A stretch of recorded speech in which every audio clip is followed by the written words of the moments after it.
All right. Hope everybody's doing well. That's a mosquito. Make this fast. Just got one more minor little update for the little Raider Turbo Raider project. Finally got some rocky. What are we gonna call those? We call those uprights or knuckles or whatever. But those finally came in, and that's the old unit. A little plastic piece that just holds the shaft. Now we got. I don't think we'll be able to see it, but everything that it would need if this were a four-wheel drive car. I'm just moving shit around. You can't see any. But anyways, that's same stuff off the Rocky. And surprise, surprise, I wasn't expecting this, but that kind of fixed this little issue I was seeing initially, which is that the toe end would just, well, it would like toe out, I guess, whenever you would compress the suspension at all. It's not doing that anymore. So I guess the placement of those ball pins or ball joints is just a little bit different. So I'm happy with that. The geometry of the steering overall seems to be improved, and I was able to get go with a little bit wider tire. These are like Schumacher cat, kind of like middle width tires. Not real crazy about these. I may get like an AYK set. I think it's like RP 925, 926, kind of a wide and a narrow or middle. But yeah, that's that. I'm really happy about that. Didn't expect that improvement by going with the knuckles, the Rocky knuckles. Last thing I really want to do with this guy, if possible one day, is maybe cut down to the Turbo Rocky bumper, which I gotta, this is probably gonna be kind of hard to come by.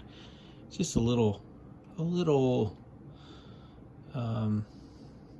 maybe got a little more of a scoop to it, doesn't stick out quite as much, and I don't know, I think that'd be kind of cool looking. But yeah, so the Turbo Raider is basically complete. I'll give this thing a drive maybe this week and see how it does. But again, yeah, I will swap some tires out eventually.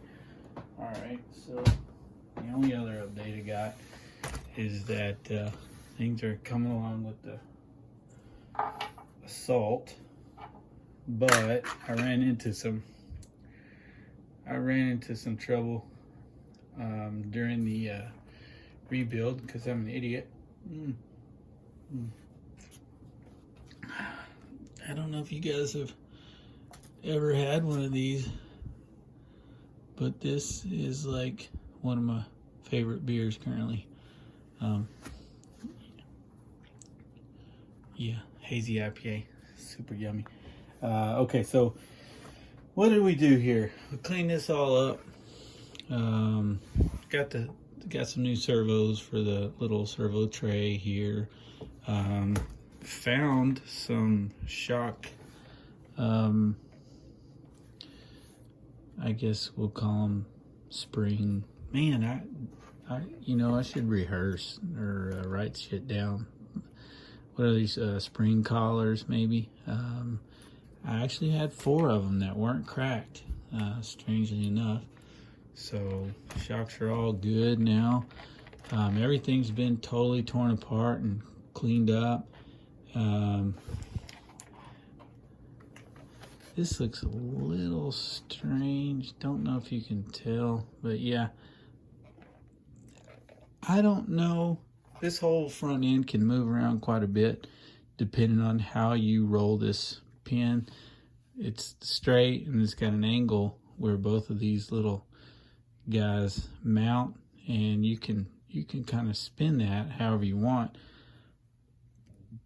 It's not real clear in the manual what the angle should be.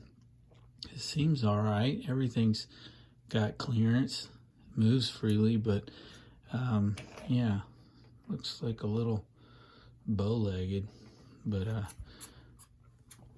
still pretty smooth. Rear's very bouncy, just like I remember it. These springs are very stiff back here, and it's got really really light oil in there, so yeah, it just makes for a bunch of bounce. Engine was completely torn down. No issues really, just had old fuel in it that had seized it all up. Spins okay now. Seemed to have pretty decent compression, but you know, it's got a lot of oil in it. So we'll see when we try to run it.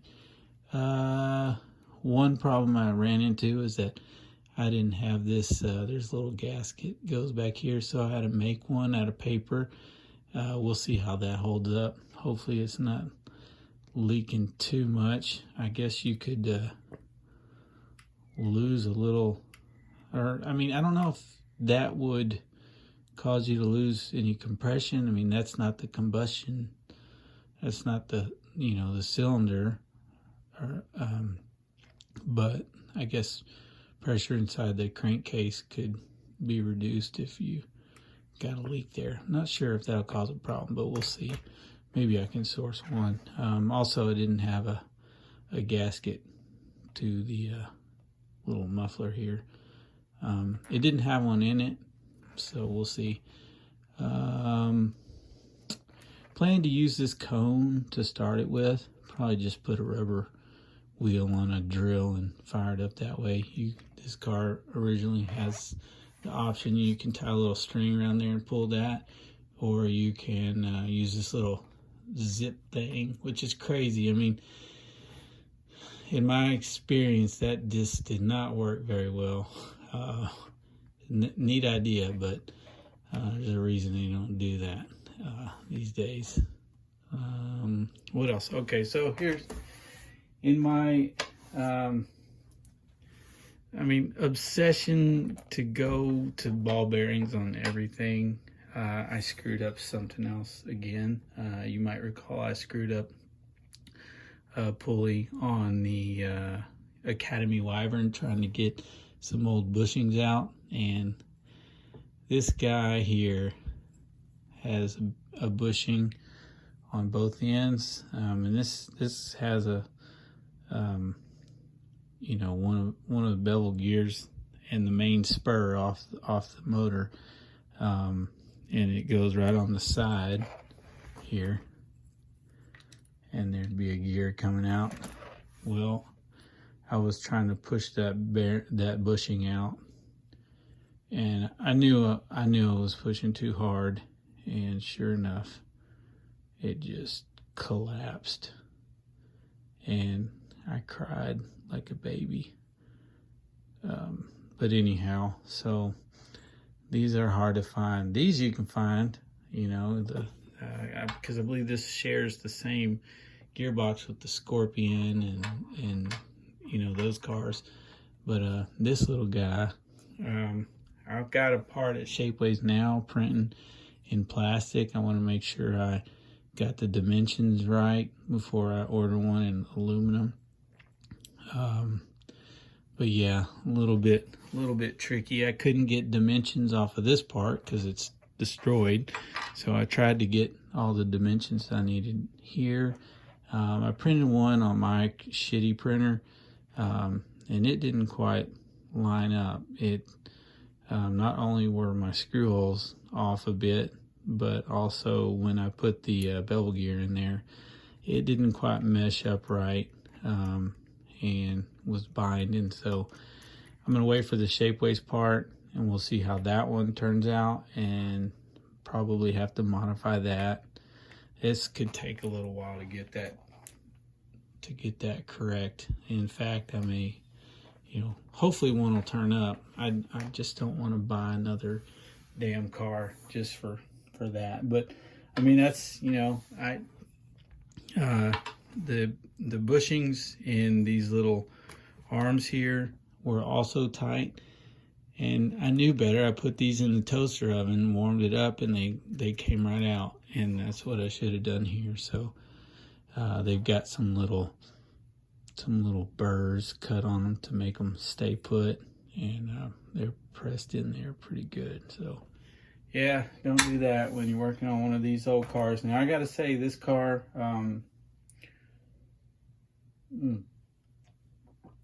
working with some of this old metal, all aluminum, it tends to just want to kind of bind up when you're working on it. Like this it's a simple build, but it can be quite frustrating, to be honest. There's really not much going on there, but some of the parts need some coaxing when you're taking it apart or putting it back together. I may have mentioned that this little brake lever, I had one missing. I think it was on this side here, so I printed those out with my crappy printer, and that'll suffice for this. This part's not under any stress, really.